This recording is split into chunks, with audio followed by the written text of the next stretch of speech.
हवा महल।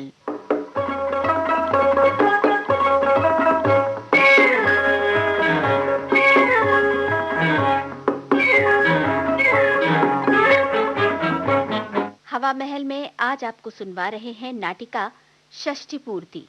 लेखिका हैं ज्योत्सना देवधर और निर्देशक हैं पुरुषोत्तम दारवेकर।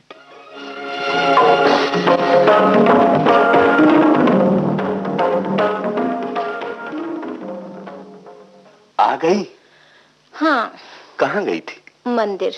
पार्वती। हाँ। बैठो ना थोड़ी देर। चलो उठो, सुबह से बरामदे में बैठे हो, चाय नाश्ता तक नहीं किया। लो ये शॉल ओढ़ लो। बात बदल दी? ठीक तरह से ओढ़ लो ना, पैर खुले हैं, ठंड लग जाएगी। ओढ़ा दो अपने हाथों से। पार्वती छोड़ो हाथ, कोई देख लेगा तो? देख लेगा तो कहेगा ढलती उम्र में भी दोनों कितना प्यार करते हैं, कितने पगले हैं। नहीं नहीं, पागलपन नहीं करते। जाऊं? कहाँ? अंदर। इजाजत नहीं है। क्यों? हमारी मर्जी। अच्छा लो बैठ गई। पारो, सचमुच यही सोचा था तुम्हारी 60वीं सालगिरह ऐसे ही धूमधाम से हो, यही चाहा था मैंने। हाँ, काफी चहल पहल रही, घर भर गया था। 15 दिन देखते देखते बीत गए। लड़के आए, बहू बेटी आई, बच्चे वाले आए, मेहमान आए, खाना पीना होता रहा। सच बड़ा मजा रहा। हाँ, पूरा घर हंसी खेल से भरा रहा। आप जो है घर के करता धरता, जैसा चाहते थे वैसा ही हुआ। आपकी जिद थी, नहीं तो मेरी षष्ठी पूर्ति। देखो ना, मैं एक सामान्य सी गृहस्थी, सीधी सी सादी सी, न कोई विशेषता न कोई गुण। पार्वती, सब कुछ होते हुए भी न कुछ सा बने रहना, अपनी सादगी में ही अपनी विशेषता छिपाए रखना, ये कोई सामान्य बात नहीं। तुम्हारा तो हर जन्मदिन क्या, हर नया दिन मनाना चाहिए धूमधाम से। सच? हाँ, सच कह रहा हूँ। हंस क्यों रही हो? यूं ही। जाओ, यूं ही रो देती हो तुम, लेकिन तुम बिना वजह हंसती कभी नहीं। देखो ना, गुड्डा गुड्डी से कहानी शुरू हुई और गुड्डा गुड्डी पर आकर खत्म हो गई। है ना हंसी की बात? समझा नहीं। कैसे समझोगे, ये तो मेरी बात है ना। तुम्हारी बात और मुझसे अलग होती है। चुप हो गई? नहीं, कुछ नहीं। फिर से बात टाल गई? क्या हो गया है आज तुम्हें? कुछ भी तो नहीं। अच्छा, वो गुड्डा गुड्डी वाली बात? हम दोनों ने गृहस्थी शुरू की और अब हम दोनों ही रह गए। पंछी उड़ गए, बड़ा सा घरौंदा बना, बड़े बड़े बर्तन आए, ढेर सा सामान जुटा, लेकिन जिनके लिए ये सब कुछ किया गया उनके अलग अलग नीड़ बन गए। रह गए बस हम दोनों। उदास हो गई? नहीं तो, उदास कहाँ हुई। नियति का चक्र ही ऐसा है, मान लेना चाहिए। नौकरी की वजह से लड़के दूर गए, लड़की शादी होकर चली गई। जानती हूँ, लेकिन इस उम्र में गुड्डा गुड्डी का खेल नहीं खेला जाता। पगली। क्यों? उम्र से बुढ़ाने वाली तुम नहीं, अब भी वैसी ही हो जैसी विवाह के दिन, छोटी सी, अच्छी सी, सुंदर। चलो हटो। पारो, याद है हमारे प्रथम मिलन का वह सुनहरा क्षण? क्या हो गया है तुम्हें? कहो तो उठूं। तुम्हारे चाय नाश्ते का समय बीतता जा रहा है। चलो मैं भी अंदर चलूं तुम्हारे साथ, आज अकेले बैठा नहीं जाता। लो अखबार पढ़ो, मैं अभी आई। पढ़ लिया अखबार। सुनो, मंदिर गई थी ना मुझे अकेले ही छोड़कर? क्या मांगा भगवान से? कुछ नहीं। सच? सच्ची, मैं भगवान से कभी कुछ नहीं मांगती, सब तो है उसकी कृपा से। इतनी तृप्त हो, इतनी सुखी हो? हाँ, सचमुच। ओह, कितना खुश नसीब हूँ मैं। पोस्टमैन। चिट्ठियाँ 1 2 3 पढ़ो ना। अब पढ़ रहा हूँ, तुम भी कमाल करती हो। लो ये ऐनक लो, पढ़ो ना। किसकी है इतनी चिट्ठियाँ? ये तो लगती है तुम्हारी बहू की। तो पढ़ो ना। भाई वाह, लिफाफे पर पता मेरा और पत्र तुम्हें। आपके भरोसे तो जी रही हूँ, भाई पढ़िए ना। सुनो, काफी लंबा पत्र है। माँ, हूँ तो मैं आपकी माँ, बहू। हूँ तो मैं आपकी बहू, लेकिन शादी होकर आपके साये में आई तो आपको देखते ही मुंह पर आया माँ। मैं पराए घर की, पराई जाति की जात पात के सब बंधन से परे रखकर आपने मुझे अपनाया, माँ का प्यार दिया।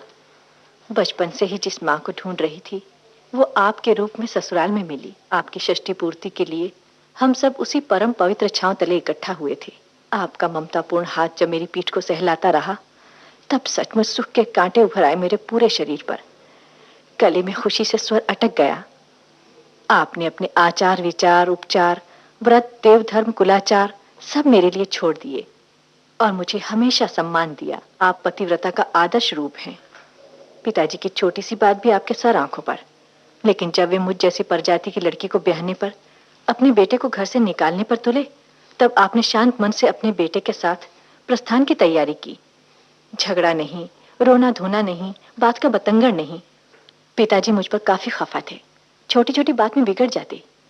एक दिन याद नहीं किस बात पर नाराज होकर पिताजी कह उठे, निकाल दो घर के बाहर उस असभ्य असंस्कृत पराई जाति की लड़की को। आपने दौड़कर उनके पैर पकड़े और कहा, धीरे बोलो ना, बिटिया सुनेगी तो दुखी होगी। मेरी सौगंध है आपको, जो कभी आपने उसे पराया माना तो। हम दोनों पास के ही कमरे में थे और ये सब सुन रहे थे। मैं रोने लगी तो इन्होंने कहा, चुप हो जाओ, रो नहीं। माँ तुम्हें रोते देखेंगी तो खुद रोने लगेंगी। और हाँ, माँ को पता न चले कि हमने ये बात सुन ली है। ऐसी कितनी ही घटनाएं हैं माँ। मैं आपके प्यार तले बढ़ती गई, सयानी हुई, जीने लायक बनी। सचमुच माँ, सर्वार्थ में मनुष्य बनी, नारी बनी। आप हैं ही इतनी महामना। आप हैं ही इतनी महामना। बस बिटिया तो पगली है। दूसरा पत्र देखो। नहीं पारो, गलती मेरी थी, भुगता तुमने। जाने दो, पुरानी बातें हैं। भगवान की कृपा से सब अच्छा ही हुआ। लो ये दूसरा पत्र, लिफाफा फाड़ दिया है। लगता है मनु बेटे का है शायद। हाँ, तुम्हारे दूसरे बेटे का, कलाकार बेटे का। देखो तो मोती जैसे अक्षर लिखे हैं और देखो पारो, ये देखा, पत्र के अंत में एक रेखा चित्र भी है। अच्छा, देखो कितना सुंदर है। ओह, 2 पद चिन्ह और उन पर नथ, एक युवक मस्तक, पैरों पर फूल चढ़ाती हुई अंजलि। आखिर कलाकार है ना। लेकिन लिखा क्या है? माँ, तुम्हारा प्यार, तुम्हारे अनगिनत आशीर्वचन, यही है मेरी जिंदगी की दौलत। तुम जैसी मेरी माँ ना होती तो मैं काल चक्र में पिस जाता, सामान्य जीवन बिताता। आज दुनिया मुझे बड़ा भारी कलाकार मानती है, अगर गण्य सितारियां मानती है, हर्ष स्तुति मान सम्मान बिछाती है। लेकिन माँ, ये सब तुम्हारी तपस्या का फल है। मैं जब छोटा था तब हम गरीब थे, काफी गरीब। तुम कपड़े सीती थी, आधा पेट खाती, ढेर सा काम करती, फटे कपड़े पहनती, लेकिन मेरी ड्राइंग और सितार की क्लासों की फीस जरूर जुटाती थी। मैं कॉलेज न जाता, पिताजी नाराज होते और मुझे कोसते। मैं चिढ़ जाता, बिगड़ उठता, तो तुम शांत स्वर में कहती, बेटा, वे तेरे पिता हैं, अपने बेटे के बारे में उनकी कुछ धारणाएं हैं, आकांक्षाएं हैं, उनका नाराज होना ठीक है। लेकिन मैंने तुम्हें जन्म दिया है, मैं तुम्हें अच्छी तरह जानती हूँ, तुम्हारी इच्छा जानती हूँ, तुम्हारे सपने पहचानती हूँ, तुम्हारी रुचि अरुचि जानती हूँ। लेकिन बेटे, जो तुम चाहते हो उसे पाने के लिए खूब कष्ट झेलने होंगे। मैं हूं तुम्हारे साथ। यश पाओ मेरे लाडले, यश पाओ। मां, तुम्हारी षष्ठी पूर्ति के लिए आया था, न जाने क्यों तुम्हें देखकर रोना आ गया। तुम 60 साल की हो गई हो। नहीं मां, हमें छोड़कर जाना नहीं। मां, अपने बेटे को छोड़कर जाओगी तो नहीं। भगवान तुम्हें 100 साल की उम्र दे। मेरी उम्र तुम्हें लग जाए मां, मेरी उम्र तुम्हें लग जाए। मेरी उम्र तुम्हें लग जाए मां। पगला कहीं का। देखो, तुम बुरा मत मानना, छोटा है अभी। ना पारो, ना। बहू ने बेटे ने ठीक ही लिखा है। कितना त्याग किया है तुमने। मालूम नहीं कितने जन्मों का पुण्य पल्लू में था, सो तुम्हारा साथ मिला। पार्वती, तुम बहुत अच्छी हो, एक बच्चे सी, भोली, निष्पाप। मैं कहती हूँ, आज हो क्या गया है तुम्हें। चलो उठो, नहा धो लो, मैं तुम्हारे लिए नाश्ता बना दूं। और ये तीसरा पत्र तुम्हारी बेटी का है। इसने भी माँ की आरती उतारी होगी। हाँ, बाप को कौन पूछता ना ना, है? ऐसा मत कहो। मेरे बच्चे ऐसे नहीं, अपने पिता का खूब आदर करते हैं। पारो, एक बात कहना चाहता हूँ, कह दूं? हमारी बिटिया का जन्म हुआ था, तुम काफी बीमार थी और ऐसे समय में मैं बड़ी बेदर्दी से पेश आया था तुमसे। चलता है, घर है, कुनबा है, वहाँ ऐसी छोटी छोटी बातें हो ही जाती हैं। दो बर्तन आपस में खनक ही जाते हैं। बस इतना ही, और कुछ नहीं? और क्या, खनक शून्य में समा जाती है, बर्तन शांत हो जाते हैं। सोचा ही था तुम्हें मालूम नहीं होगा। जानती तो कभी सहती नहीं, बिल्कुल नहीं। पारो, आज तुम्हें बता दूं, तुम बिटिया के समय बिस्तरे से लगी पड़ी थी। उस समय तुम्हारी छोटी बहन आई थी। तुम अपनी छोटी बहन के लिए अच्छा वर ढूंढने की चिंता में थी। ऐसे समय हम दोनों, मैं और तुम्हारी छोटी बहन तुम्हें धोखा दे रहे थे, तुमसे प्रताड़ना कर रहे थे। पारो, मैं मुझे मालूम है, सब मालूम है। क्या मालूम है? हाँ। और फिर भी एक बार भी नाराज नहीं हुई, चीखी चिल्लाई नहीं, रोई धोई नहीं, किसी से कुछ कहा नहीं, अपनी बहन से झगड़ी नहीं, उसे घर से निकाला नहीं। पति पत्नी का रिश्ता ही ऐसा होता है, रेशमी डोर से बंधा हुआ, सहज न टूटने वाला।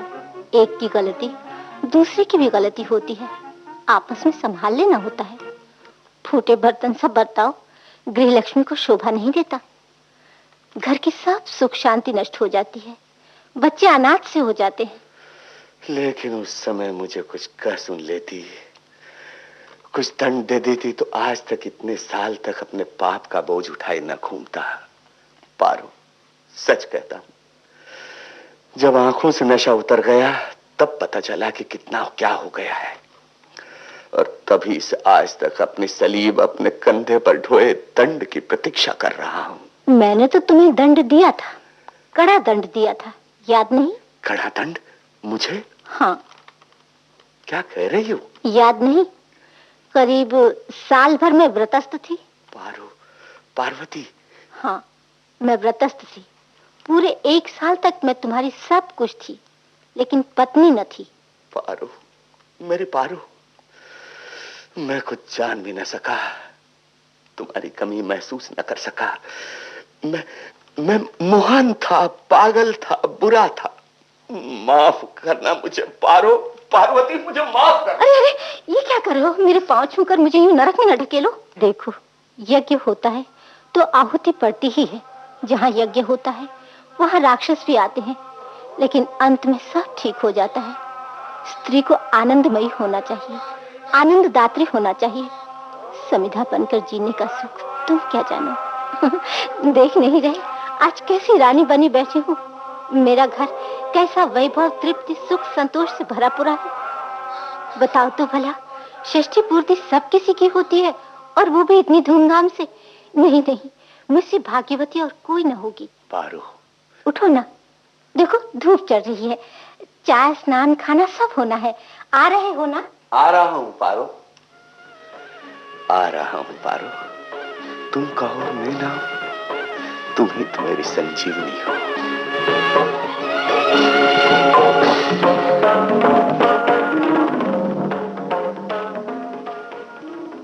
हवा महल में आज आप सुन रहे थे नाटिका षष्ठी पूर्ति।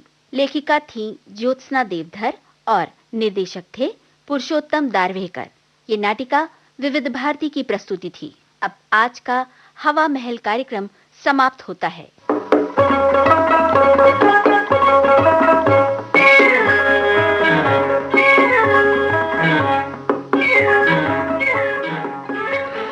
आप